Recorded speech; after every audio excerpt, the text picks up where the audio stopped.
safe, we are wrapped in our bubble of disinfected trouble. Welcome to the world-famous Abbey Road in northwest London. Here we have Nik Kershaw, who over the last 4 decades has had many a hit single and sold many a million record.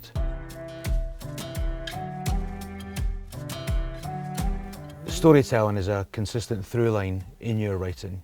Is it important to you that there is a narrative heart to as many of your songs as possible?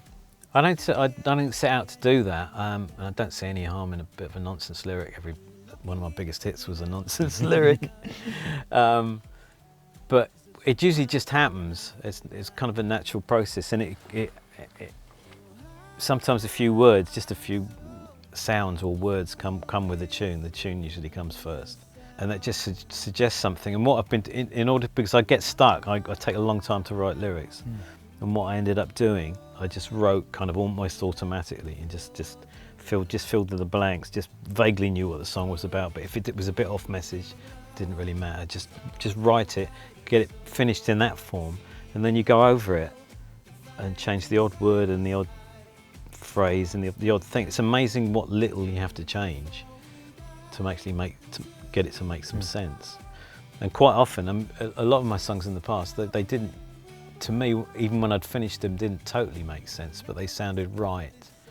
And then over a period of time, after talking about them to people and being asked about them, you suddenly discover what they're about in retrospectively, which is kind of interesting. You collaborated with a lot of people over the years, and just looking back at your discography, you seem to have, I think, maybe 3 different collaborations with Elton John in various guises. How did they come about, and what might you have learnt from him as someone who, again, is very much in charge of his songwriting and his production? The duets thing, that came about, I'd stopped making records, really. I stopped at the end of the 90s, end of the 80s, just to concentrate on writing and producing. And I've been out of the loop for about 2 or 3 years. I just got a random telephone call, and a voice ending on the end. It says, "Hello, mate, it's me," and it was Elton. And he was doing his duets album. He said, "Have you got any songs?" It's Elton John asking me if I've got any songs, and I didn't. I said, "No, but I can, I'll see if I can rustle something up." And he said, "Yeah, can you? We're in a bit of a hurry though. I think I want to record it next week."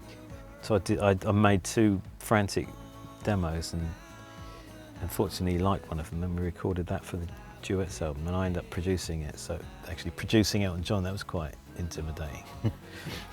He's the ultimate professional, and whenever it comes to in the studio and doing his job and making a record and singing and writing and performing, he's totally on it all the time, and he always has been. It sounds like you needed to demarcate your life a bit more and step away from one aspect, the limelight and touring and recording, and concentrate on writing. Yeah. How was that period of just being a writer for you?